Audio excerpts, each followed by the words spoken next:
Hello दोस्तों, कैसे हो आप। मैं आशा करता हूँ आप लोग बहुत बढ़िया होंगे, मस्त होंगे, जबरदस्त होंगे और आप लोगों का प्रिपरेशन बहुत बेहतर ढंग से चल रहा होगा। दोस्तों, मैं कुछ मेमोरी बेस्ड प्रश्नों को लेकर के आया हूँ केवीएस का, और उसके अलावा बहुत सारे प्रश्नों को लेकर के आया हूँ जो कि बहुत सारे महत्वपूर्ण प्रश्न हैं और जो कि आने की संभावना अति प्रबल है।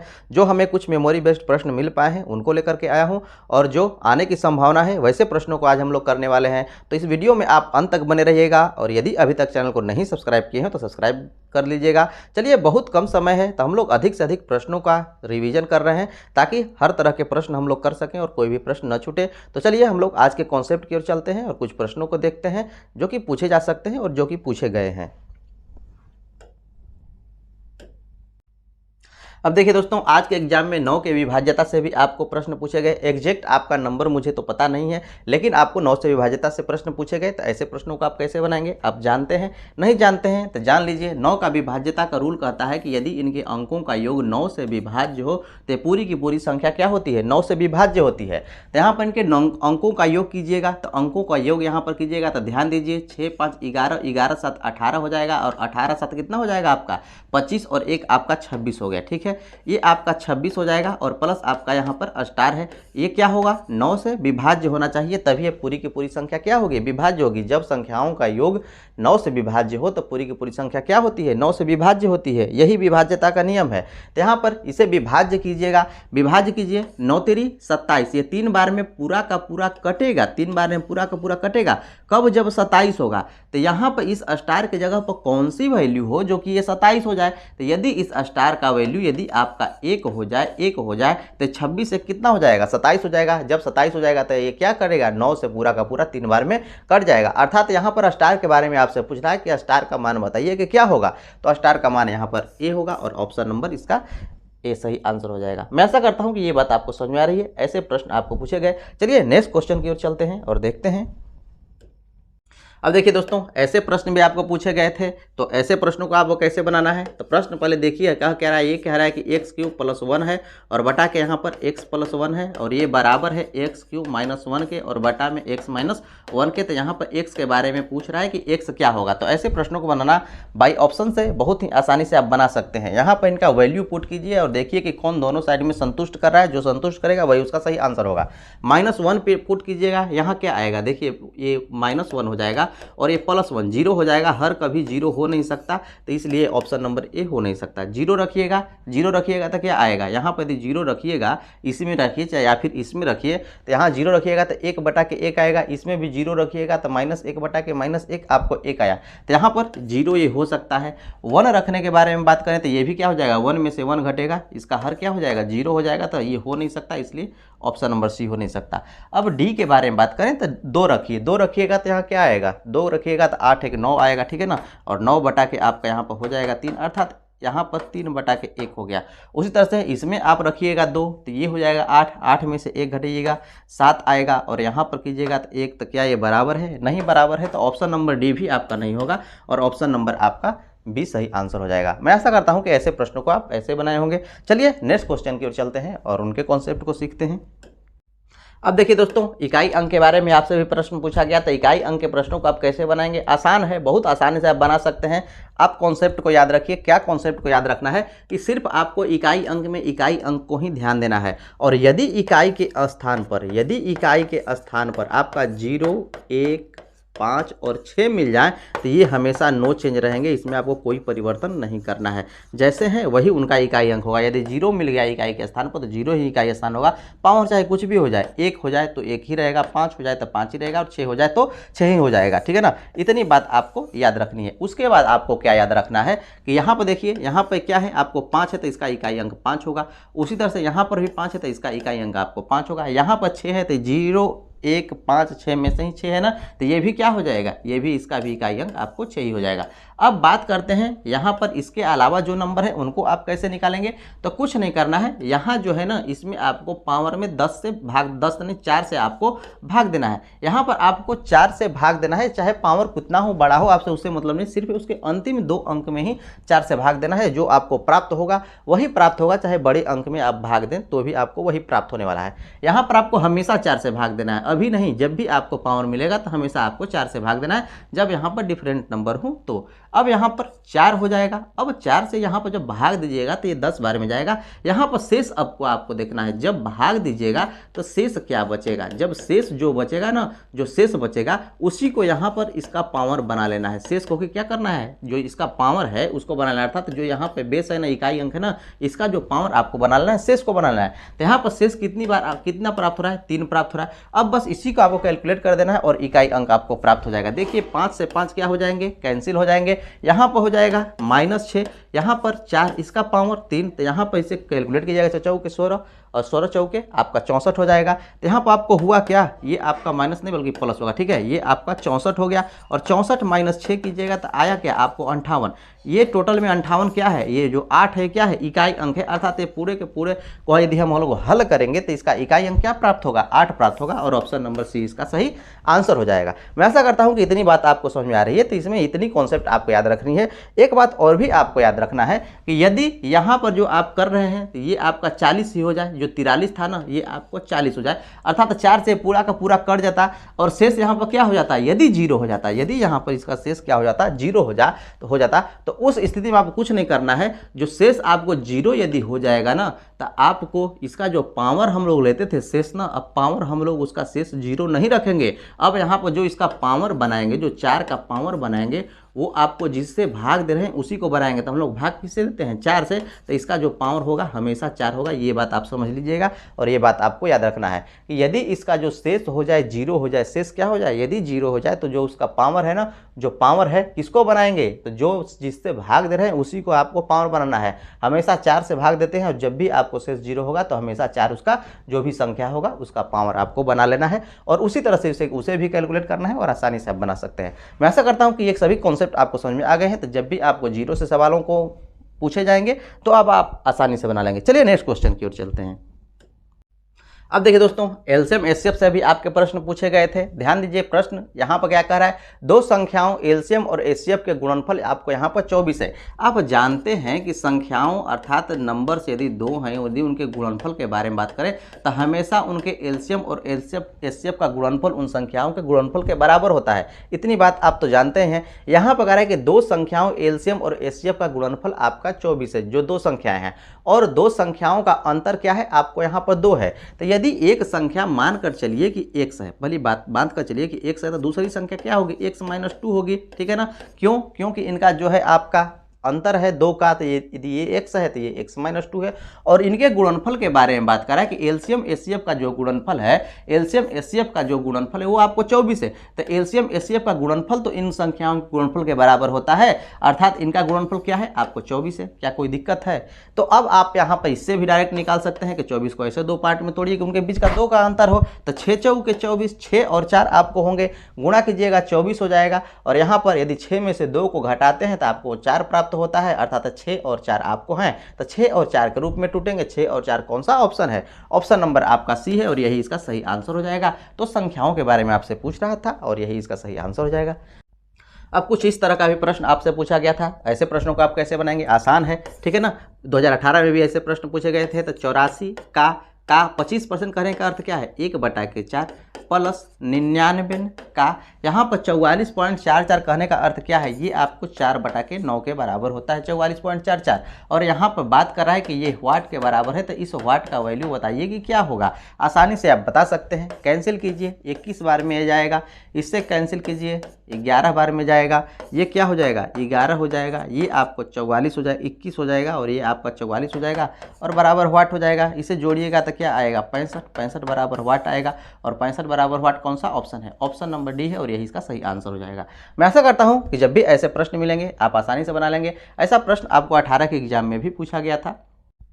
अब देखिए दोस्तों, ये आपका प्रश्न यहाँ पर है कि दो समान आयतन के लंब वृत्तीय बेलनों की ऊंचाइयों का अनुपात आपको दिया हुआ है, ठीक है ना। दो समान यहाँ पर दिया हुआ है कि यहाँ पर जो है ना आयतन इनका समान है, दो यहाँ पर बेलन है, आयतन इनका क्या है आपस में आपको समान है, यहाँ पर वॉल्यूम जो है इनका आपस में समान है। और यहाँ पर ऊंचाइयों का अनुपात आपको दिया हुआ है कि ऊंचाइयों का अनुपात 1:2 के अनुपात में है। तो यहाँ पर त्रिज्याओं के अनुपात के बारे में आपसे पूछ रहा है कि जो त्रिज्याओं का अनुपात क्या होगा, इसके बारे में आप बताइए, ठीक है ना। आप आसानी से निकाल सकते हैं, इनका वॉल्यूम आपस में क्या है, समान है। तो वॉल्यूम आप जानते हैं क्या होता है, πr² h, πr² एच इसके लिए, ठीक है ना, और उसके लिए, ठीक है ना, उसके लिए भी यही फॉर्मूला यूज होगा, पाई आर स्क्वायर, उसके लिए मानकर चलिए कि ये वाला एच है, ठीक है। यहाँ एच आपको दिया हुआ है, त्रिज्याओं का अनुपात निकालना है, पाई से पाई क्या हो जाएगा, कैंसिल हो जाएगा। तो यहाँ आर के बारे में ही आपको निकालना है, तो ये आर स्क्वायर और बटा के आर स्क्वायर हो जाएगा। जो इधर है तो ये एच है ना, इधर एच का वैल्यू कितना है, बड़ा वाला एच आपका यहाँ पर 2 है तो 2 हो जाएगा, छोटा वाला एच इसके भाग में आएगा, छोटा वाला एच का वैल्यू क्या है आपको 1 है तो 1 हो जाएगा। कोई दिक्कत है यहाँ पर, आपको कोई दिक्कत नहीं, ये आर क्या होगा, छोटा वाला आर होगा। इतनी बात आपको समझ में आ रही है, ठीक है। तो अब ध्यान दीजिए, ये आर बटा के आर के बारे में आपको निकालना है, तो स्क्वायर इधर जाएगा तो क्या कर देगा, इसको वर्गमूल में आपको कर देगा, अर्थात 2 बटा के 1 कर देगा। अर्थात इनके अनुपात के बारे में बात करें कि आर अनुपात आर आपको क्या मिला, तो ये आपको मिल गया 2√2 अनुपात 1 आपको मिल गया। तो √2 अनुपात 1 कौन सा है, ऑप्शन नंबर 1 है, और यही इसका सही आंसर हो जाएगा, डी है वही उसका सही आंसर हो जाएगा। तो चलिए नेक्स्ट क्वेश्चन की ओर चलते हैं और उनके कॉन्सेप्ट को सीखते हैं। मैं ऐसा करता हूँ कि ये बात आपको अच्छी तरह से समझ में आ गई है। अब देखिए दोस्तों, ये भी आपका प्रश्न है, ऐसे प्रश्नों को भी आप बना सकते हैं, ठीक है ना। यहाँ पर आपको समचतुर्भुज के बारे में दिया हुआ है, तो समचतुर्भुज के बारे में आप जानते हैं कि उनकी सभी भुजाएं क्या होती हैं, आपस में बराबर होती हैं। आयत की तरह दिख रहा है लेकिन आयत है नहीं, मानकर चलिए समचतुर्भुज है, इसकी सभी भुजाएं आपस में बराबर होती हैं। यहाँ पर कह रहा है कि इसका जो परिमाप है 120 है, इसका जो परिमाप है 120 है, तो इसका परिमाप के बारे में बात करें तो 4 गुणा भुजा होगा। तो यहाँ पर भुजाओं के बारे में आप आसानी से निकाल सकते हैं। इसकी भुजाएं क्या है, आपको 30 है, 30 इकाई के रूप में, मीटर है तो मीटर है। यहाँ पर कह रहा है कि भुजाओं के बीच की दूरी आपको 15 दिया हुआ है। यहाँ पर इसके जो भुजाओं के बीच की दूरी जो लंबवत है ना, ये आपको 15 है। ये सभी भुजाएं बराबर हैं। आपको दिखने में आयत की तरह लग रहा है लेकिन वास्तव में हमने खींचा है समचतुर्भुज ही, ठीक है ना, इसे समचतुर्भुज ही आप समझिए, ठीक है। तो यहाँ पर आप इसको निकालना है, आप आसानी से निकाल सकते हैं। थोड़ा सा आपको समझने के लिए मैं एक बात आपको समझाना चाहता हूँ। यहाँ पर इस तरह से मान कर चलिए कि एक त्रिभुज हमने खींच दिया, तो जो त्रिभुज का क्षेत्रफल इधर होगा वही त्रिभुज का क्षेत्रफल इधर होगा, ठीक है। तो आप आसानी से इसका क्षेत्रफल निकाल सकते हैं। तो यदि हम समचतुर्भुज के क्षेत्रफल के बारे में बात करें, समचतुर्भुज के क्षेत्रफल के बारे में बात करें, समचतुर्भुज के क्षेत्रफल के बारे में बात करें कि क्षेत्रफल इसका क्या होगा, तो ध्यान दीजिएगा, एक त्रिभुज आपको ये बन रहा है 1/2 आधार गुना शीर्ष लंब। भुजाएं क्या हैं, 30 हैं, तो सभी भुजाएं क्या होंगी, आपको 30 हो जाएंगे, ये भी आपको 30 हो जाएगा, सभी भुजाएं क्या होंगी 30 होंगी, क्योंकि समचतुर्भुज के बारे में बात कर रहा है। तो आधार गुना शीर्ष लंब, शीर्ष लंब क्या होगा, 15 दिया हुआ है, आपको 15 हो गया। कोई दिक्कत है, यहाँ पर ध्यान दीजिए, ऐसे ही सिर्फ ये इस त्रिभुज का क्षेत्रफल निकला, यहाँ पर इस त्रिभुज का भी क्षेत्रफल निकालेंगे तभी तो पूरे समचतुर्भुज का क्षेत्रफल निकलेगा। तो इसमें क्या करना पड़ेगा, 2 से गुणा करना पड़ेगा, ये क्या हो जाएंगे, कैंसिल हो जाएंगे। तो 15 तिया क्या आया, आपको 45 आया, 450। 450 कौन सा ऑप्शन है, 450 ऑप्शन नंबर सी है, और यही इसका सही आंसर हो जाएगा। कोई दिक्कत है, तो आपको याद रखना है कि ये कॉन्सेप्ट आप आसानी से, नहीं तो आप फॉर्मूला भी आप याद रख सकते हैं कि जो समचतुर्भुज का क्षेत्रफल क्या होता है, यहाँ पर आधार और गुना यदि शीर्ष लंब दिया हो तो आप आसानी से निकाल सकते हैं। आधार गुना शीर्ष लंब, वही काम यहाँ पर हुआ है। आधार और यहाँ पर जो लंब है ना, उसी का आपको गुना कराया गया, आधार है और लंब का गुना कराया गया, और उसका क्षेत्रफल आपको आसानी से प्राप्त हो जाएगा। मैं ऐसा करता हूँ कि ये बात आपको समझ में आ रही है, इसमें कोई तकलीफ नहीं है। चलिए नेक्स्ट क्वेश्चन की ओर चलते हैं, अंत तक बने रहिएगा। अब देखिए दोस्तों, ये आपका प्रश्न है। फिलहाल मुझे इतना ही प्रश्न आपको ज्ञात था। अब हम लोग चलते हैं वैसे प्रश्नों को देखते हैं जो कि आ सकते हैं और बहुत ही महत्वपूर्ण है। यहाँ पर ध्यान दीजिए, यहाँ पर ये प्रश्न कह रहा है कि 2x + 5 का यहाँ पर स्क्वायर है, यहाँ पर 5 × इतना का ये है, तो आपको यहाँ पर गुणनखंड इसमें से कौन सा है ये आपको पता लगाना है।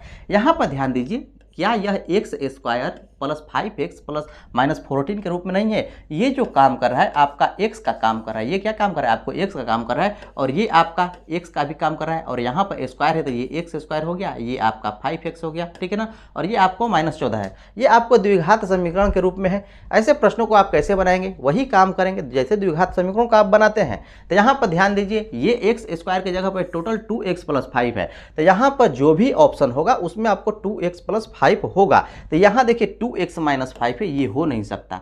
यहाँ पर भी 2x - 5 है, ये आपका हो नहीं सकता।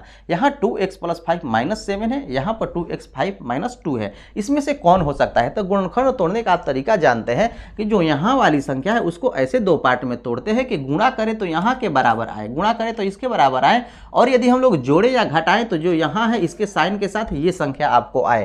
तो इसे आप कैसे तोड़ेंगे, अर्थात 14 को आप कैसे तोड़ेंगे। तो यदि हम इसे 7 दूना के 14 तोड़ते हैं। 7 दूना के 14 तोड़ने का अर्थ क्या है कि यहाँ पर +7 और यहाँ -2 के रूप में तोड़ते हैं। तो इनका यदि हम लोग क्रिया करते हैं तो 7 और 2 आपका घट करके 5 हो जाएगा, जो कि इसके बराबर हो जाएगा। और 7 दूना के 14 गुणा करेंगे तो 14 के बराबर होगा, और माइनस का ही साइन रहेगा, प्लस का साइन रहेगा नहीं गुणा में, तो ये -14 के बराबर होगा। अर्थात इस रूप में हम लोग तोड़ सकते हैं। तो यहाँ पर क्या होना चाहिए, जो कि गुणनखंड है, यहाँ पर ध्यान दीजिए -7, क्या यहाँ पर -7 आ रहा है, यहाँ पर +7 आ रहा है। यदि +7 होता तो यह सही होता, लेकिन -7 आ रहा है तो ये आपका गलत हो जाएगा।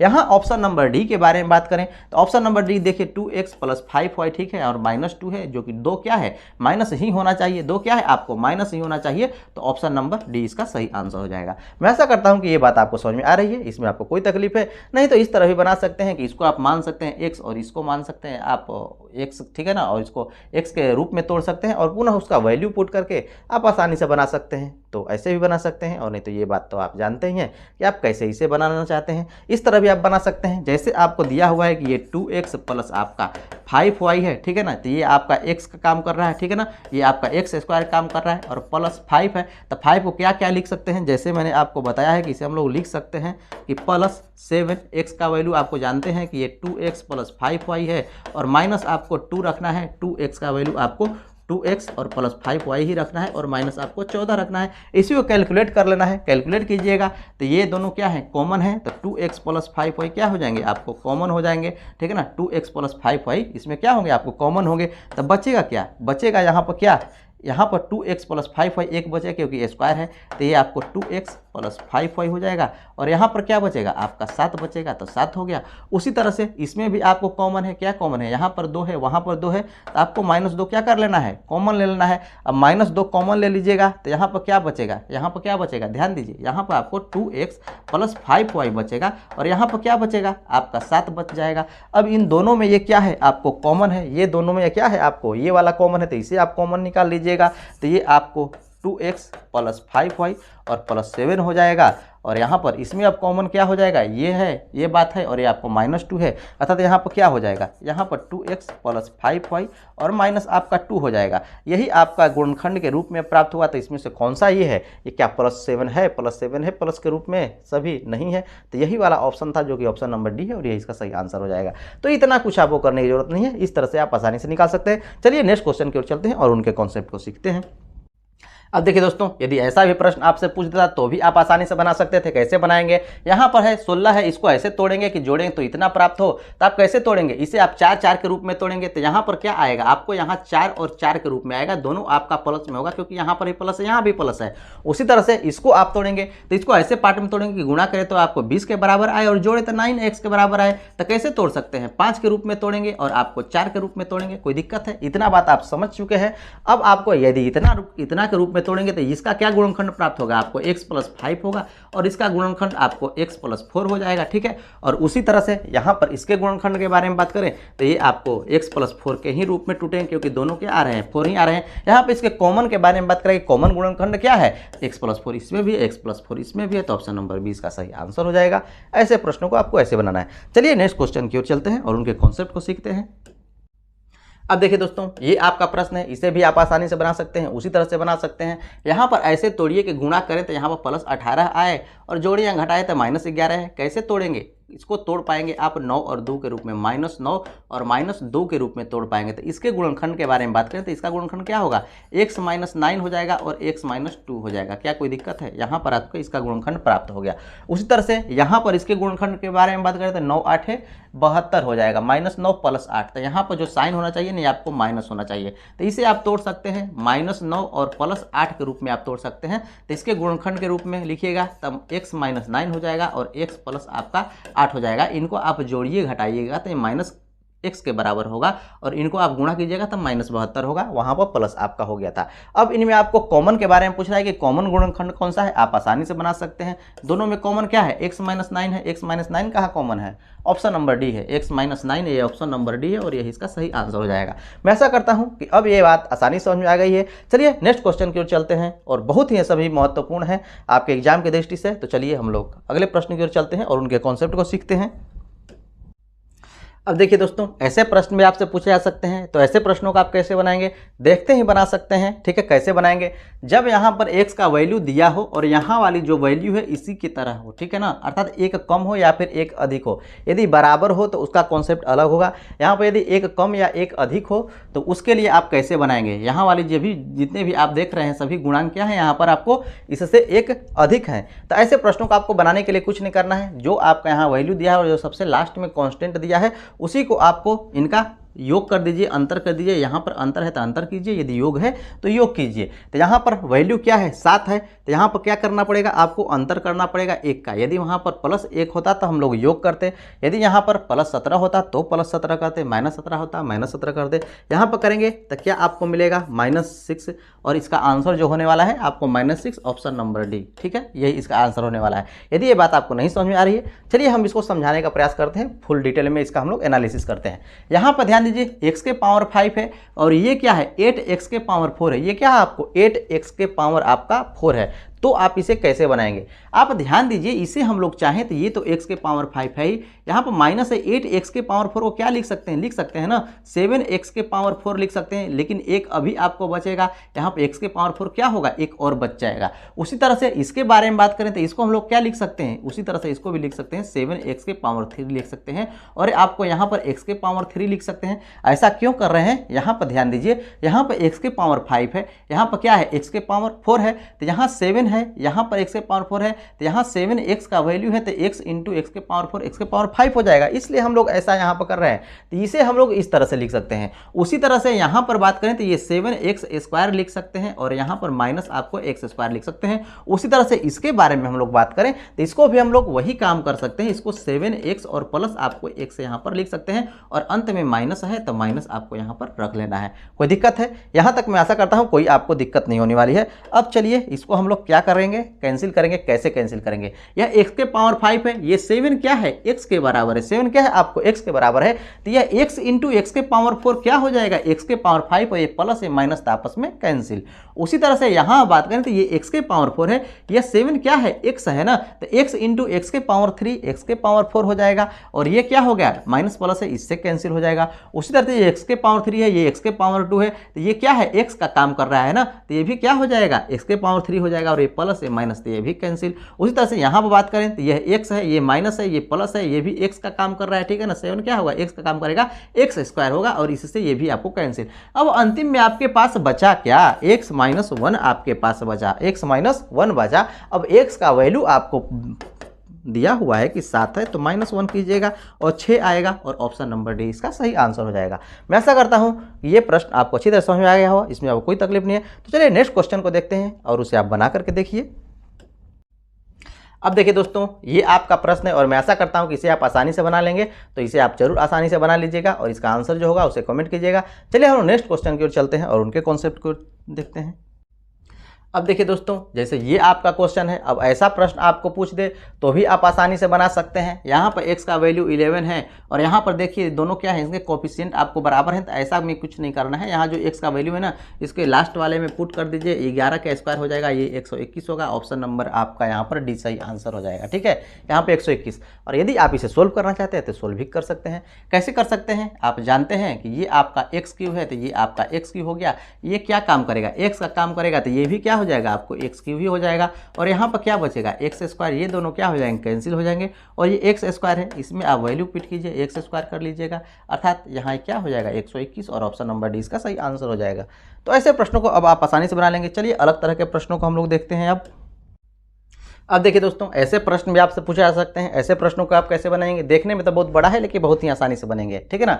अब यहाँ पर दिया है कि राम के पास 2 समकोण त्रिभुज है, जिसमें प्रत्येक का क्षेत्रफल आपको दिया हुआ है कि 60 वर्ग सेंटीमीटर है, और यहाँ पर कर्ण जो है आपका यहाँ पर 17 है। यहाँ पर समकोण त्रिभुज के बारे में बात करा है कि त्रिभुज कोई ऐसा रहा होगा। ठीक है ना, ये आपको समकोण त्रिभुज है। ठीक है, और यहाँ पर इसका जो विकर्ण के बारे में बात कर रहा है कि ये आपको 17 है, और आगे यहाँ पर कह रहा है कि जो इसका क्षेत्रफल है, जो प्रत्येक का क्षेत्रफल है, ये आपको 60 है। ठीक है ना, इसका जो क्षेत्रफल है, क्षेत्रफल के बारे में बात करें तो ये आपको 60 है। तो यहाँ पर प्रश्न में कह रहा है भुजाएं पूर्ण संख्याओं में, जो भी भुजाएं हैं सभी पूर्ण संख्याएं, दशमलव संख्या में कोई भी नहीं है, फ्रैक्शन में कोई नहीं है, वह इन्हें इस प्रकार व्यवस्थित करता है कि उनके कर्ण क्या हो, संपाती हो। संपाती कहने का अर्थ क्या है, एक दूसरे पर चिपक जाए, ओवरलैप हो जाए, उसे हम लोग कहेंगे संपाती। अर्थात यहाँ पर दो त्रिभुजों के बारे में कह रहा है और दोनों के कर्ण क्या होंगे, आपको संपाती होंगे। दोनों के कर्ण क्या होंगे, आपको संपाती होंगे, अर्थात ये वाली दोनों कर्ण क्या होंगे, आपको दोनों में होंगे। तो जो ये आपका बनेगा कुछ इस तरह का आपको बनेगा, कुछ इस तरह का आपको, ये भी आपको राइट एंगल बनेगा, जिनके विकर्ण क्या होंगे, एक दूसरे पर आपको यहाँ पर संपाती होगा, कोई दिक्कत नहीं है।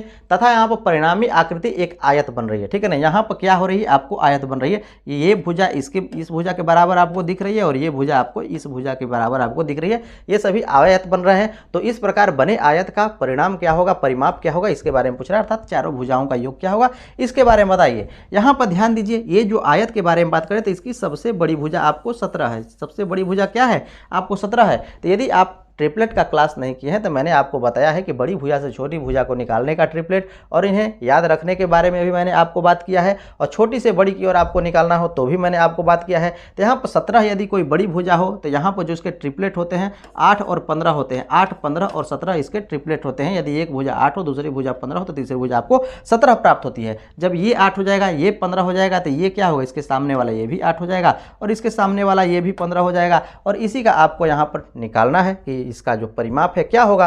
तो परिमाप आप जानते हैं कि आयत का परिमाप क्या होता है, 2 इंटू लंबाई प्लस चौड़ाई होती है, ठीक है ना। अर्थात चारों भुजाओं का योग, चारों भुजाओं का योग कीजिए तो 15, 15, 30, 8, 8, 16, तो 16 और 30 कितना हो जाएगा, 46। 46 कौन सा ऑप्शन है, ऑप्शन नंबर डी है, और यही इसका सही आंसर हो जाएगा, ठीक है। तो मैं ऐसा करता हूं कि ये बात आपको समझ में आ रही है, इसमें आपको कोई तकलीफ नहीं है। आपको यहाँ पर ट्रिपलेट याद रखना पड़ेगा कि जो आपको 3 हैं, 4 हैं, 5 हैं, क्या है, आपस में ट्रिपलेट हैं, अर्थात इन दो भुजाओं का वर्ग कीजिएगा तो इसके वर्ग के आपको समान होगा। उसी तरह से इस ट्रिपलेट को भी आपको याद रखना है, 6, 8 और आपको 10 को भी याद रखना है। ये सारी आपको ट्रिपलेट है जो कि बहुत ही महत्वपूर्ण ट्रिपलेट है, और इसे आप लिख करके इन्हें आप याद रखने का प्रयास कीजिए, क्योंकि जब भी ऐसे प्रश्न आपको बने तो आपको अब ट्रिपलेट निकालने में कुछ तो समय आपको लगेगा ना। यदि आपको याद है ट्रिपलेट तो आसानी से आप प्रश्नों को बना सकते हैं। मैं ऐसा करता हूँ कि ये काम आप करेंगे। चलिए नेक्स्ट क्वेश्चन की ओर चलते हैं और देखते हैं क्या उसे आप बना पाएंगे। अब देखिए दोस्तों, ये आपका प्रश्न है, सेम उसी तरह का प्रश्न है। यहाँ पर आपको बताना है, यहाँ पर एक कर्ण आपका 5 है, तो आप जानते हैं कि भुजाएं क्या होंगी, यहाँ पर भुजाएं क्या होंगी, 3, 4, 5 होंगे ट्रिपलेट के रूप में। तो आप आसानी से उसका परिमाप निकाल सकते हैं। इसे आप निकाल करके इसका आंसर आप जरूर कमेंट कीजिएगा। अब देखिए दोस्तों, ये आपके प्रश्न है, ऐसे प्रश्न भी आपसे खूब पूछे जाते हैं। तो ऐसे प्रश्नों को आप कैसे बनाएंगे, आप जानते होंगे, ठीक है ना। वर्टेक्स के बारे में जानते होंगे, ठीक है ना, इसके फेस के बारे में जानते होंगे और इसके एज के बारे में जानते हैं। यहाँ पर ये बात कर रहा है प्रिज्म के बारे में बात कर रहा है, ये प्रिज्म के, ठीक है ना, पिरामिड के बारे में बात करता है और प्रिज्म के बारे में बात करता है। यदि प्रिज्म के वर्टेक्स के बारे में बात करें कि प्रिज्म में कुल कितने वर्टेक्स होते हैं, तो ये आपको 2n होते हैं, जहाँ n क्या है, इनके नंबर ऑफ साइड्स है। यहाँ पंचभुज के बारे में बात कर रहा है तो यहाँ पर n का वैल्यू आपको 5 हो जाएगा, ठीक है ना। यदि षष्ठभुज के बारे में बात करता तो 6 हो जाता। उसी तरह से यहाँ पर इसके फेस के बारे में बात करें कि फेस कितने होंगे, तो फेस आपका होता है, यहाँ पर ध्यान दीजिएगा, यहाँ पर जो फेस होता है ना, ये आपको n+2 होता है। और उसी तरह से इसके एज के बारे में बात करें तो किनारों के बारे में बात करें तो किनारे इसका होता है 3n, जहाँ की n क्या है, यहाँ पर जो है नंबर ऑफ साइड्स है। तो यहाँ से आप आसानी से निकाल सकते हैं। इसके वर्टेक्स के बारे में बात करें कि वर्टेक्स कितने होंगे, तो 10 हो जाएंगे। यहाँ पर इसके फेस के, इसमें कितने फेस होंगे, तो आपको 7 फेस हो जाएंगे। और इसमें कितने एज होंगे, इसके बारे में बात करें तो 3, 5 आपको 15 आपको यहाँ पर एज हो जाएंगे, ठीक है ना, ये आपको 15 हो जाएंगे। लेकिन कैसे होंगे, यदि आप इसे देखना चाहते हैं किसी प्रिज्म में जो कि पंचभुजीय है, तो उसे आप आसानी से देख सकते हैं। कैसे देख सकते हैं, ध्यान दीजिएगा, इस फिगर में थोड़ा सा गलत टेढ़ा फड़ा भी हो सकता है फिगर, ठीक है। तो यहाँ पर ध्यान दीजिएगा, पंचभुज है तो इस तरह का आपका कोई पंचभुजीय फलक होगा, ठीक है, ये इस तरह का आपका होगा। और जो आपको यहाँ पर बनाना है इसके प्रिज्म के रूप में, तो यहाँ पर कोई इस तरह से आपको पंचभुज होगा, ठीक है। यहाँ पर थोड़ा सा बड़ा बन रहा है, इसको छोटा कर देते हैं, यहाँ पर कुछ छोटा कर देते हैं, ठीक है। तो इस तरह का आपका ये पंचभुज है, और इन्हीं के शीर्षों को मिलाने पर जो आपको बनेगा वो आपको प्रिज्म बनेगा। तो यहाँ पर इनके शीर्षों को मिलाइएगा तो ये आपको इससे मिलेंगे। अब ध्यान दीजिएगा, यहाँ पर इसके शीर्ष से उसको आपको मिलाना है, ठीक है ना, यहाँ जो है ना इसको आपको मिलाना है, और जो ये है इसको इससे आपको मिलाना है। इस तरह का ये टेढ़ा हो रहा है, लेकिन टेढ़ा नहीं होना चाहिए, ठीक है। ये आपका यहाँ पर शीर्ष ये आपको मिल जाएगा, ठीक है। इस तरह से आपको बना। अब यहाँ जो है ये आपको इससे मिलना चाहिए, और ये जो है आपको इससे मिलना चाहिए। इस तरह का आपका प्रिज्म बनेगा। देखने में थोड़ा अल्टर लग रहा होगा, लेकिन ऐसा ही आपको बनेगा। तो ये इसका जो नीचे वाला बेस है जिस पे ये खड़ा रहेगा, ये बेस हो गया, और ये सभी एज हैं, ठीक है ना। तो यहाँ पर आप ध्यान दीजिए, इसके फेस और एज इन सबको इसमें यदि देखा जाए कि कहाँ है, तो इसके बारे में देखिए। यदि वर्टेक्स के बारे में बात करें, इनके शीर्षों के बारे में बात किया, तो देखिए एक शीर्ष ये हुआ, एक शीर्ष ये, दो शीर्ष यहाँ पर, 5 शीर्ष टोटल इधर हुए। और उसी तरह से इधर भी बात करें तो एक शीर्ष ये, 2 शीर्ष, 3 शीर्ष, 4 शीर्ष, और ये आपको 5 शीर्ष, 5 शीर्ष टोटल मिलाकर के आपको 10 शीर्ष हो गए, जो कि आपको उस फॉर्मूला से आसानी से निकाल सकते हैं। इसके यहाँ पर फेस के बारे में बात करें तो फेस क्या होगा, एक सबसे नीचे वाला फेस हो गया, नंबर 1 फेस आपको हो गया। उसके बाद देखिए पंचभुज होगा, तो ढोलक की तरह मानकर चलिए प्रिज्म होगा, लेकिन ढोलक जो होता है गोल होता है, प्रिज्म वैसा नहीं होगा, उसमें बहुत सारे उसमें क्या होंगे, एज होंगे और किनारे होंगे, ठीक है। तो यहाँ पर ध्यान दीजिए, इसका जो सबसे बेस हो गया, बेस में आपको ये आपको मिल गया, और इस तरह से दोनों जो ढोलक के साइड में जो आपको होते हैं फेस, तो एक फेस इधर और एक फेस इधर से, तो 2 फेस ई, तो एक फेस और 2 फेस आपको 3 फेस हो गया, ठीक है, 3 फेस हो गया। अब ध्यान दीजिए, जो इससे ये वाला फेस आपको बन रहा है, जो आपको ये वाला फेस बन रहा है इससे, ठीक है ना, ये वाला एक आपको फेस बन रहा है ऊपर ऊपर, ये आपको हो गया 3, एक आपको चौथा फेस हो गया, ठीक है। उसी तरह से उसके उस साइड में ढोलक के दूसरी विपरीत साइड में देखेंगे तो ये वाला फेस आपको ये 5वां फेस बन जाएगा, ठीक है ना, ये आपको क्या हो जाएगा, 5वां फेस आपको बन जाएगा। और उसी तरह से ध्यान दीजिएगा, आपको 3 और 2 5 हो गए ना। अब आपको यहाँ पर 6वां और 7वां के बारे में बात किया जाए तो यहाँ पर 6वां जो इस तरह से, जो आपको देखे होंगे घर इस तरह का होता है ना, तो एक साइड में इधर का और एक साइड में इधर का, दोनों आपका यहाँ पर फेस ये हो जाएगा। तो 5 और 2 मिला करके टोटल यहाँ पर 7 फेस हुए। अब उसी तरह से यहाँ पर इनके एजेस के बारे में बात करें, किनारों के बारे में बात करें तो किनारों को भी देख लीजिए। देखिए एक किनारा ये है, दोनों साइड में 5-5 है, तो 5-5 किनारे, तो दोनों साइड में 5 किनारे, तो ये हो गए 5 इधर और 5 इधर आपको ये किनारे हो गए, ठीक है। ये आपको 5 इधर आपको किनारे हो गए, 5-5 10 हो गए। अब इनकी जो मिलाने वाली जो है, पाँचों किनारों को मिलाती है, तो 5 किनारे उस तरह से बन गए, ठीक है ना। तो एक किनारा ये आपको बन गया, एक किनारा आपका ये बन गया, 2 किनारा हो गया। पुनः आपको यहाँ से जो ये किनारा आपको मिला रहा है और यहाँ से ये किनारा आपको मिला रहा है, 5 किनारे आपको इस तरह से बन गए। तो टोटल मिलाकर के आपको 15 किनारे होते हैं। और इसके शीर्ष के बारे में बात करें तो 10 शीर्ष होते हैं, और यहाँ पर इसके फेस के बारे में बात करें तो 7 फेस होते हैं। मैं ऐसा करता हूँ कि इतनी बात आपको समझ में आ रही है, तो जब भी ऐसे प्रश्न दिखेंगे आप आसानी से बना लेंगे। तो ये कॉन्सेप्ट आपको याद रखना है, नहीं तो यदि आप ड्रॉ करना जानते हैं तो थोड़ा सा समय लगेगा, लेकिन ड्रॉ करके भी आप बता सकते हैं। चलिए नेक्स्ट क्वेश्चन की ओर चलते हैं और उनके कॉन्सेप्ट को सीखते हैं। अंत तक बने रहिएगा, ये सभी के सभी बहुत ही महत्वपूर्ण कॉन्सेप्ट हैं। अब देखिए यहाँ पर आपको बात कर रहा है पंचभुज आधार वाले पिरामिड कहते हैं। यदि हम लोग पिरामिड के बारे में बात करें, पिरामिड के बारे में बात करें तो इनका कॉन्सेप्ट आपको याद रखना है। क्या रखना है, यदि वर्टेक्स के बारे में बात करें, यदि फेस के बारे में बात करें, यदि एज के बारे में बात करें, तो वर्टेक्स के बारे में बात करना है तो ये आपको n+1 होता है। इसके फेस के बारे में बात करें तो ये भी आपको n+1 होता है, और इनकी एज के बारे में बात करें तो ये आपको 2n होता है, ठीक है। तो इससे आप आसानी से निकाल सकते हैं, ठीक है ना। यहाँ पर जो भी आपको है सबको निकाल करके इसका वैल्यू आपको कैलकुलेट करना है और आसानी से आप निकाल सकते हैं। लेकिन आप यहाँ पर देखना चाहें कि ये कैसे बनेगा पिरामिड, इसके बारे में यदि हम बात करना चाहें तो पिरामिड यहाँ पर कह रहा है कि जो उसका आधार है पंचभुज है, अर्थात जो पिरामिड आपको होगा उसका आधार क्या होगा, इस तरह का होगा। ये आपको 5 पंचभुज है ना, तो ये आपको इस तरह का आपको होगा, और इसी से आपको पिरामिड बनेगा। कैसा पिरामिड बनेगा उसको आप देखिए।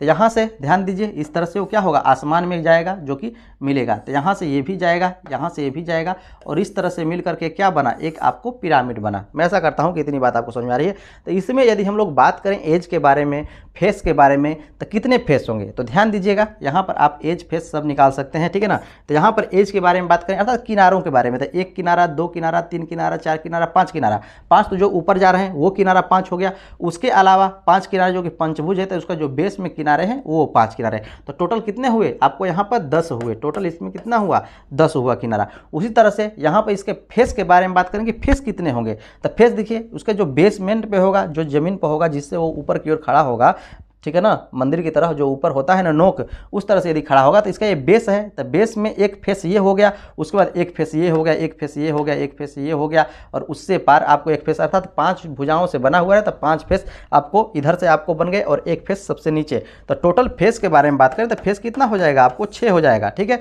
यदि शीर्षों के बारे में बात करें तो एक शीर्ष ये हुआ, दूसरा शीर्ष, तीसरा शीर्ष, चौथा शीर्ष, 5वां शीर्ष, और सबसे आखिरी वाला में आपको शीर्ष हो जाएगा वर्टेक्स, आपको 6 हो गया। 6 10 आपको आया। तो यहाँ से भी आप निकाल सकते हैं। तो वर्टेक्स 5 और 1 6 हो जाएगा, ठीक है ना। यहाँ पर नंबर के बारे में बात कर रहे हैं, ये पंचभुज है तो n का काम करेगा 5, तो 5 और 1 क्या हो जाएगा आपको 6 हो जाएगा, ठीक है। ये 6 हो जाएगा, उस तरह से ये भी 6 हो जाएगा। यहाँ 5 है तो 2 5 क्या हो जाएगा आपको 10 हो जाएगा। इस तरह भी आपको पता चल गया। अब आपको निकालना है 2b - 3f + यहाँ पर आसानी से कैलकुलेट कर सकते हैं। तो मैं ऐसा करता हूँ कि जब भी ऐसे प्रश्न आपसे पूछे जाएंगे तो अब आप आसानी से बना लेंगे। चलिए नेक्स्ट क्वेश्चन की ओर चलते हैं और उनके कॉन्सेप्ट को सीखते हैं। अब देखिए दोस्तों, ऐसे प्रश्न भी आपसे पूछे जा सकते हैं। ये सब ही सीटेट में पूछे जाते हैं, लेकिन ऐसे प्रश्न भी पूछे जा सकते हैं। ये सब छोटे छोटे प्रश्न हैं, लेकिन ये भी आपको जानना जरूरी है। तो ऐसे प्रश्नों को आप कैसे बनाएंगे, यहाँ पर कह रहा है कि 5 के स्थानीय मान के बारे में बात कर रहे थे। स्थानीय मान अर्थात इसके स्थान का मान क्या है, तो 5 कौन से स्थान पर है, 500वें स्थान पर, तो इसका 500 स्थानीय मान हो गया। यहाँ पर अंकीय मान का अर्थ होता है, अंकीय जो मान होता है, इस अंक का क्या वैल्यू है इसके बारे में आपको बात करना है। तो इस अंक का वैल्यू क्या है, अंकीय मान, इसका अंक का वैल्यू केवल 7 ही है, सिर्फ अंक का। स्थानीय मान होता था 70 उसका वैल्यू होता, लेकिन अंकीय मान उसका क्या होगा, सिर्फ 7 होगा। तो इसमें से इनका अंतर के बारे में पूछ रहा है, तो अंतर आपको निकालना है। तो 500 में से 7 को घटा दीजिए, घटाइएगा 500 में से 7, तो आप जानते हैं कि क्या आएगा, ठीक है ना। इसमें से 7 घटाइएगा तो क्या आएगा 493। 493 में कौन सा ऑप्शन है, यहाँ 500 ही है ना, हाँ 493। 493 इसमें कोई भी ऑप्शन नहीं है। यहाँ पर आप इसे संभाल सकते हैं। 593 7 घटाइएगा 593, इसमें से कोई भी ऑप्शन नहीं है और इसमें कोई भी ऑप्शन नहीं होगा। 493 आप इसे बना लीजिए, इसे ही बना लीजिए और ऑप्शन नंबर ए इसका सही आंसर हो जाएगा। मैं ऐसा करता हूं कि ये बात आपको समझ में आ रही है, इसमें कोई तकलीफ नहीं है। तो जब भी ऐसे प्रश्न मिलेंगे आप आसानी से बना सकते हैं। चलिए नेक्स्ट क्वेश्चन की ओर चलते हैं और उनके कॉन्सेप्ट को सीखते हैं। अब देखिए दोस्तों, ऐसे प्रश्न भी आपसे पूछे जाएंगे, ऐसे प्रश्नों को आप कैसे बनाएंगे। यहाँ पर कह रहा है कि 120 के कुल कितने समधनात्मक गुणनखंड के बारे में पूछ रहा है कि कितने समधनात्मक गुणनखंड पाए जाएंगे, तो कैसे निकालेंगे। यहाँ पर सिर्फ धनात्मक गुणनखंड कहता है ना, तो आप आसानी से निकाल सकते हैं, लेकिन सम के बारे में बात करा है तो पहले इसका आपको गुणनखंड निकालना है। तो यहाँ पर सम के बारे में बात करेंगे तो सम किस पर डिपेंड करता है, 2 पर डिपेंड करना है। तो पहले इसमें 2 से भाग देना है 120 में, ठीक है ना। 120 में 2 से भाग देना है तो आपको प्राप्त हो जाएगा 60, ठीक है। इतनी बात आपको समझ में आ रही है। अब आपको इस 120 से कोई मतलब नहीं है, यदि सम पूछेगा तब। अब सम पूछेगा तो यहाँ पर ध्यान दीजिए, अब इस 60 से मतलब आपको होनी चाहिए, क्योंकि यहाँ पर सम इसी का डिपेंड करता था। अब हम लोगों को सम पूछ रहा है तो इस 2 को आपको यहाँ से अब छांट देना है। अब यहाँ से आपको काम करना है। अब 60 को ऐसे प्राइम फैक्टर के रूप में तोड़ना है जो कि सभी क्या हो अलग हो, प्राइम फैक्टर के रूप में तोड़िएगा। तो 6 दहा में 60 होगा। 6 कहने का अर्थ क्या है कि 2 गुना 3 होगा, और दहा कहने का अर्थ क्या है 5 दूना के 10 हो जाएगा। तो इसे आप लिख सकते हैं क्या, 2 के पावर 2 गुना 3 के पावर 1 गुना 5 के पावर 1। इतनी बात आपको समझ में आ रही है। अब यहाँ पर अब आपको निकालना है कि इसके जो है सम धनात्मक गुणनखंडों के बारे में बात कीजिए। तो सम धनात्मक गुणनखंडों को आप निकाल सकते हैं, ठीक है ना। सभी समधनात्मक गुणनखंड, ठीक है ना, 120 के सभी समधनात्मक गुणनखंड आपको निकालना चाहते हैं कि कितनी धनात्मक गुणनखंडों की संख्या के बारे में आप निकाल चाहते हैं, तो आप आसानी से निकाल सकते हैं। कुछ नहीं करना है, इनका जो पावर है ना उसमें 1 जोड़ करके आपस में गुणा करा देना है आपको। तो पावर क्या है 2 है, 1 जोड़िएगा, उसमें पुनः 1 है, उसमें 1 जोड़िएगा, और 5 का पावर 1 है, इसमें भी आपको क्या करना है 1 जोड़ना है और आपस में आपको गुणा करा देना है, और जो आएगा वही उसका वैल्यू हो जाएगा। तो ये आपको 3 हो जाएगा, 2 हो जाएगा, 2 हो जाएगा, तो कितना आया 12 आया, जो कि सम 120 में सम धनात्मक गुणनखंडों की संख्या आपको यहाँ पर 12 हो गई। ऑप्शन नंबर सी हो गया, ठीक है।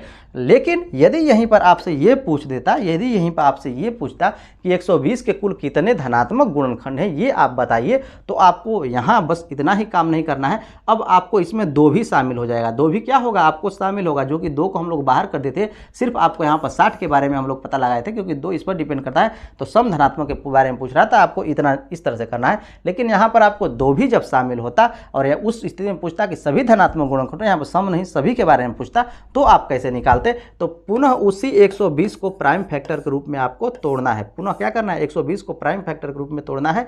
तो यहाँ पर ध्यान दीजिए, 4 से भाग दीजिएगा, 4 3 12 30 हो जाएगा। पुनः आपको यहाँ पर 2 से भाग देना है, तो आपको 15 हो जाएगा। 15 कहने का अर्थ क्या है 2 गुना 3 है, तो इसे आप क्या लिख सकते हैं, ये 4 है, 2 के पावर 2 है और 1 2 और है, अर्थात 2 के पावर ये आपको 3 हो जाएगा, और 15 क्या है 3 के पावर 1 है, और यहाँ 5 के पावर 1 है। तब आप यहाँ पर धनात्मक गुणनखंडों के बारे में निकालते तब आपको इसके पावर क्या होंगे, यहाँ पर धनात्मक, यहाँ सम धनात्मक के बारे में नहीं पूछ रहा है, यहाँ पर जब धनात्मक गुणनखंडों के बारे में पूछेगा, धनात्मक गुणनखंडों के बारे में पूछेगा तो अब आपको इस तरह से निकालना है, इसके पावर में 1 जोड़ करके आपस में गुणा कराना है। तो ये 4 हो जाएगा, गुना 2 हो जाएगा और पुनः क्या हो जाएगा, गुना आपका 2 हो जाएगा। तो कितने आपको होंगे, ये आपको 16 गुणनखंड होते 120 के धनात्मक गुणनखंड। मैं ऐसा करता हूँ कि ये दोनों कॉन्सेप्ट आपको समझ में आ गया है। तो यहाँ पर जब सम धनात्मक गुणनखंड के बारे में करना है तो आपको पहले 2 से भाग करके उसे बाहर निकाल देना है, उसके बाद जो बचेगा उसके गुणनखंडों के बारे में आप निकाल लीजिए, आसानी से आप सम धनात्मक गुणनखंडों के बारे में निकाल लेंगे। तो मैं ऐसा करता हूं कि ये बात आपको समझ में आ गई है, इसमें आपको कोई तकलीफ नहीं है। तो चलिए नेक्स्ट क्वेश्चन की ओर चलते हैं और उनके कॉन्सेप्ट को सीखते हैं। जब भी ऐसे प्रश्न आएंगे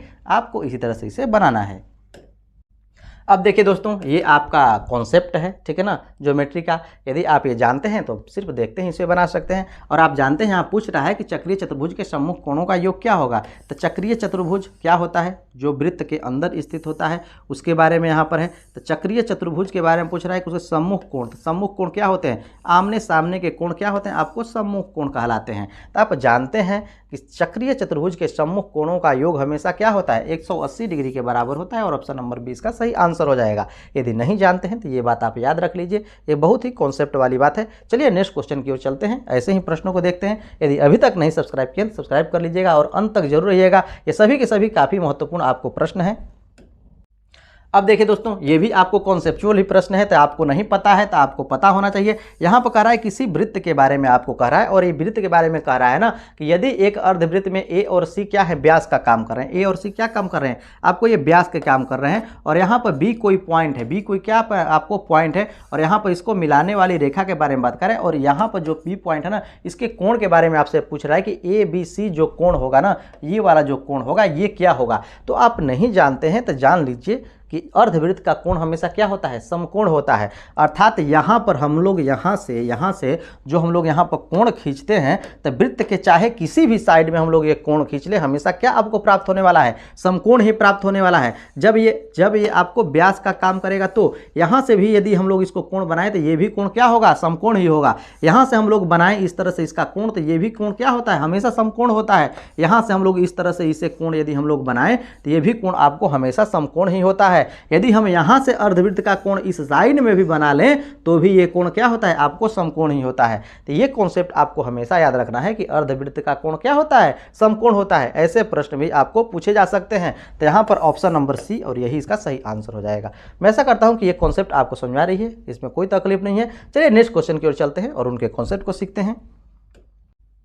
अब देखिए दोस्तों, ऐसा क्वेश्चन भी आपसे पूछा जा सकता है। ऐसे प्रश्नों को आप कैसे बनाएंगे, यहाँ पर है कि यदि दो संपूरक कोणों के बीच का अंतर आपको दिया हुआ है, तो दो संपूरक कोणों के बीच का अंतर आपको दिया हुआ है कि 62 डिग्री है। यहाँ पर कह रहा है संपूरक कोणों के बारे में आप जानते हैं कि उनके कोणों का योग क्या होता है, 180 डिग्री होता है। तो यहाँ पर इनके योग के बारे में बात करेंगे तो 180 हो जाएगा। अब यहाँ पर आपसे पूछ रहा है कि उनमें सबसे छोटा कोण के बारे में पूछ रहा है कि सबसे छोटा कोण क्या होगा। तो जब भी आपको छोटा निकालना हो ना तो इनका अंतर आपको कर लीजिए, यदि बड़ा निकालना हो तो इनका योग कर लीजिए, आसानी से निकाल सकते हैं। और नहीं तो जनरली इसको जोड़िएगा तो कटेगा, तो इससे आप निकाल सकते हैं। लेकिन आपको छोटा कह रहा है तो इसका अंतर कर दीजिए, बड़ा कहेगा इसका योग कर दीजिए, जो आएगा वही उसका सही आंसर हो जाएगा। तो यहाँ क्या हो जाएगा, ये कैंसिल हो जाएगा, ये हो जाएगा आपका 2b हो जाएगा। यहाँ पर क्या हो जाएगा, इससे घटाइएगा तो ये हो जाएगा आपका 118। यहाँ से ये कट गया, ये माइनस में 118 आएगा तो माइनस माइनस आपका हो जाएगा प्लस। इसलिए b क्या होगा, b यहाँ पर आप आसानी से निकाल सकते हैं कि आपको 59 होगा। और 59 ही क्या होगा, सबसे छोटा होगा। 59 कौन सा ऑप्शन है, ऑप्शन नंबर ए है और यही इसका सही आंसर हो जाएगा। तो ऐसे प्रश्नों को आप आसानी से बना सकते हैं। चलिए नेक्स्ट क्वेश्चन की ओर चलते हैं और उनके कॉन्सेप्ट को देखते हैं। अब देखिए दोस्तों, ये आपका प्रश्न यहाँ पर है कि यदि एक धात्विक गोलार्ध को पिघला करके एक शंकु बनाया जाता है। यहाँ पर आयतन के बारे में बात करें तो यहाँ पर एक ही आयतन है, इसके आयतन को पिघला करके इसके आयतन का यहाँ पर बनाया गया है। तो यहाँ पर अर्धगोले के आयतन के बारे में यदि हम लोग बात करें तो ये होता है 2/3 πr³ होता है, ठीक है। यहाँ पर अब ध्यान दीजिए, यहाँ पर यदि हम लोग शंकु के बारे में कर रहे हैं तो शंकु के बारे में आप जानते हैं कि 1/3 πr² होता है। कोई दिक्कत है, यहाँ तक आपको कोई दिक्कत नहीं होनी चाहिए। ध्यान दीजिए, आगे प्रश्न कह रहा है शंकु के आकार में ढाला जाता है तथा दोनों की त्रिज्याएं समान रहती हैं। त्रिज्याएं क्या है, समान है। जो आर ये है वही आर आपको यहाँ पर ये भी है, ठीक है। अब आगे यहाँ पर कह रहा है कि यहाँ पर शंकु की, यदि शंकु की ऊंचाई एक चाहे तो निम्न में से कौन सा कथन सत्य होगा, ठीक है ना। यदि शंकु की ऊंचाई क्या हो, चाहे तो निम्न में से कौन सा कथन सत्य होगा। यहाँ पर ऊंचाई और यहाँ पर आपको इसके त्रिज्याओं के बारे में रिलेशन दिया हुआ है, क्या रिलेशन होगा, आसानी से आप इसके रिलेशन निकाल सकते हैं। कैसे निकाल सकते हैं, जो कटता है उसे कटा दीजिए, इसे आप कटा सकते हैं, पाई से पाई आपको कटा सकते हैं। ये आर क्यूब है, ये आर स्क्वायर है, तो इससे कट जाएगा। तो यहाँ पर आपको ध्यान दीजिए, ये आर हो गया, उधर एच आपको बच गया। एच यहाँ पर एच समय बड़ा है तो मानकर चलिए कि बड़ा ही एच है, तो ये क्या हो जाएगा 2 हो गया, आर हो गया बराबर, इधर अब बच क्या गया, सिर्फ आपको एच बचा, अर्थात इसका जो रिलेशन होगा एच बराबर 2r होगा। एच बराबर 2r कौन सा ऑप्शन है, ऑप्शन नंबर सी है, और यही इसका सही आंसर हो जाएगा। मैं आशा करता हूं कि ये सभी कॉन्सेप्ट आपको बहुत ही अच्छी तरह समझ में आ गए हैं, इसमें आपको कोई तकलीफ नहीं है। तो यदि कोई तकलीफ नहीं है तो लाइक से सब्सक्राइब कर दीजिएगा। ये सभी के सभी महत्वपूर्ण प्रश्न हैं, तो इसे आप अंत तक देखे होंगे तो अच्छी बात है। ये सभी के सभी प्रश्न आने वाले हैं, और आ भी सकते हैं और नहीं भी आ सकते हैं, ये कोई ज़रूरी नहीं है कि आए। इससे ही रिलेटेड प्रश्न भी आपको पूछे जा सकते हैं। तो मैं ऐसा करता हूं कि आज का सेशन आप लोगों को बहुत बढ़िया लगा होगा। यदि बहुत बढ़िया लगा है तो जरूर सब्सक्राइब कर दीजिएगा, और इस तरह के वीडियो के लिए हम लोग मिलते हैं नेक्स्ट इंटरेस्टिंग वीडियो में। अब हम लोग मिलेंगे, जो भी आपको एग्जाम हो रहा है, जो आपको क्वेश्चन पूछ रहा है, उन सभी क्वेश्चनों पर बेस्ड जो भी आपको पूछे जा रहे हैं प्रश्न, उन्हीं का हम लोग एनालिसिस करेंगे, और कुछ अलग तरह के प्रश्नों को जैसे आज हम लोग किए हैं, इस तरह के प्रश्नों को करेंगे जो कि पूछे जा सकते हैं। तो चलिए मिलते हैं हम लोग अगले वीडियो में।